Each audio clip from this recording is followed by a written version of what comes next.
आज का ये एपिसोड शुरू करने से पहले एक छोटी सी बात। क्या आप भी अपना पॉडकास्ट बनाने की सोच रहे हैं? तो एंकर ट्राई कीजिए। ये पॉडकास्ट बनाने का सबसे आसान तरीका है। नंबर 1, ये फ्री है।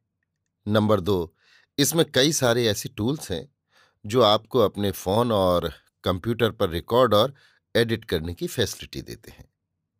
नंबर 3, आप अपने पॉडकास्ट को डिस्ट्रीब्यूट भी कर सकते हैं, जिससे इसे स्पॉटिफाई और दूसरे प्लेटफॉर्म पर सुना जा सके। तो डाउनलोड कीजिए फ्री एंकर ऐप या विजिट कीजिए anchor.fm पर अपना पॉडकास्ट स्टार्ट करने के लिए। ये तो थी एक छोटी सी जानकारी, और अब शुरू करते हैं एपिसोड का सिलसिला। तो आज के एपिसोड में लीजिए सुनिए आचार्य चतुर्सेन शास्त्री के लिखे उपन्यास वयम रक्षा माह का 62वां भाग, माहिष्मति का युद्ध, मेरी यानी समीर गोस्वामी की आवाज में। सब बातों पर भली भांति विचार विमर्श करके लंका का सारा राज्यभार विभीषण को सौंप राक्षसों की चतुरंग चमूले महाबली और विचक्षण महोदर प्रहस्त मारीच शुक्र सारण और धूम्राक्ष, इन 6 महामात्यों को साथ ले रावण ने लंका से दिक् प्रस्थान किया। वो समुद्र पार उतर धनुषकोटि की राह भारत में घुसा। भारत के संपूर्ण समुद्र तट को उसने सुरक्षित सुव्यवस्थित किया। फिर भाई खर को उसका सचिव और दूषण को सेनापति बनाया। सब कालिकेयों सहित जो राक्षस होने की शपथ ले चुके थे 14 सहस्त्र राक्षस भट्ट दंडकारण्य की रक्षा को नियत किए। दंडकारण्य में ठौर ठौर शूर्पणखा ने सैनिक सन्निवेश स्थापित किए। वहां आर्यों का प्राबल्य न होने पाए, इस संबंध में उसे बहुत से महत्वपूर्ण आदेश दे वो नदी नगर पर्वत वन उपवन पार करता हुआ माहिष्मती नगरी के निकट आ पहुंचा। नर्मदा तट पर उसने अपना सैनिक सन्निवेश स्थापित कर निर्द्वंद्व जल विहार और मृगया का आनंद लाभ किया। देवयोग से जहां रावण ने अपना सन्निवेश स्थापित किया था, वहीं दुर्मद है अर्जुन चक्रवर्ती अपने अवरोध के साथ जल विहार कर रहा था।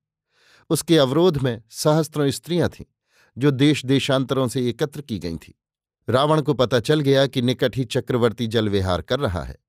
उसने अपने मंत्रियों से सम्मति ली कि इस अवसर पर क्या करना उचित है।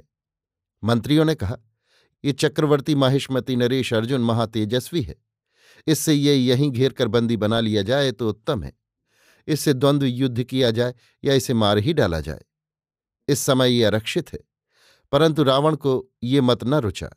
उसने कहा, ये तो मेरी प्रतिष्ठा के सर्वथा विरुद्ध बात होगी।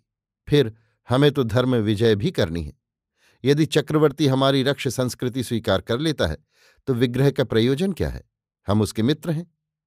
मंत्रियों से बहुत आलाप प्रलाप हुआ। अंत में रावण ने कहा, मैं ऋषि कुमार हूं, वेद ऋषि हूं, रक्ष संस्कृति का संस्थापक महिदेव और दिक्पति पौलस्त कुबेर का भाई हूं। यह अवसर अच्छा है।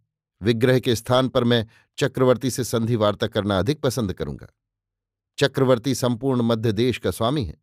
उसके रक्ष धर्म स्वीकार करने पर सारा मध्य देश, फिर आर्यावर्त भी राक्षस हो जाएंगे। उसने ऋषि कुमार का वेश धारण किया, कमर में रक्त कौशे पर व्याघ्र चर्म बांधा, वक्ष पर स्वर्ण वर्म धारण किया और कंधे पर अपना परशुधर वो एकाकी ही वहां जा पहुंचा जहां चक्रवर्ती अपने अवरोध के साथ जल विहार कर रहा था।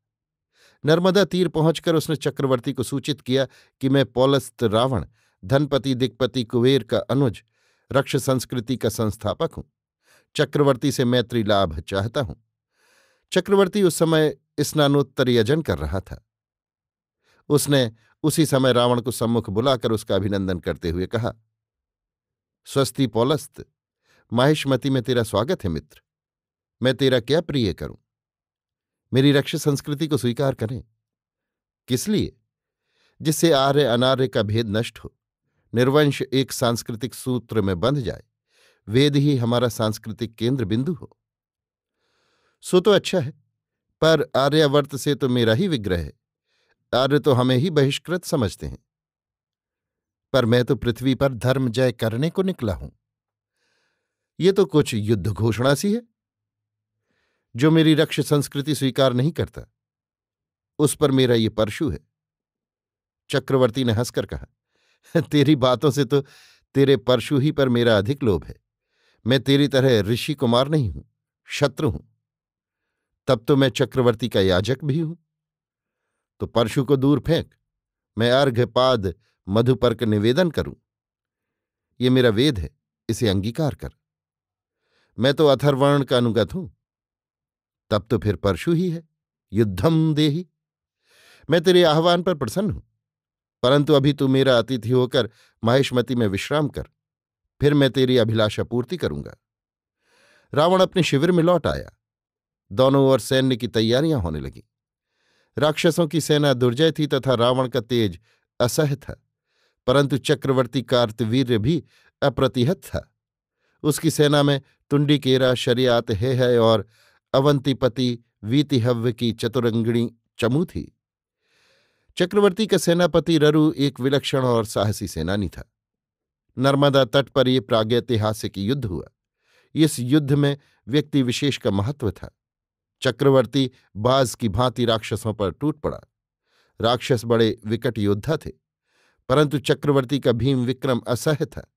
चक्रवर्ती स्वयं अपनी भीमकाय गदा लेकर सचमुच जैसे सहस्त्र बाहुओं से ही उसे घुमाता हुआ कालरूप हो राक्षस सैन्य में घुस गया। उसके उस भीम प्रहार से त्रस्त हो राक्षस इधर उधर भागने लगे। ये देख प्रहस्त अपना लोह मुद्गर उसके सामने ले आया। मुहूर्त भर दोनों वीर उलझे रहे। अवसर पाकर प्रहस्त ने मुद्गर का चक्रवर्ती के सिर पर प्रहार किया, पर चक्रवर्ती ने उछलकर उसके प्रहार को निष्फल करके अपनी गदा का करारा वार किया। गदा की चोट से घूमकर प्रहस्त मूर्छित हो भूमि पर गिरा। ये देख शुक, सारण, महोदर और धूम्राक्ष महासेनानियों ने चक्रवर्ती को चारों ओर से घेर कर उस पर सैकड़ों बाणों की वर्षा की, परंतु चक्रवर्ती ने उनकी तनिक भी आन न मान अकेले ही बाणों की वर्षा कर इन सब राक्षस महासेनानियों को बींध डाला। चक्रवर्ती के दुर्धुर्ष तेज से घबराकर सब राक्षस सेनानायक भाग चले।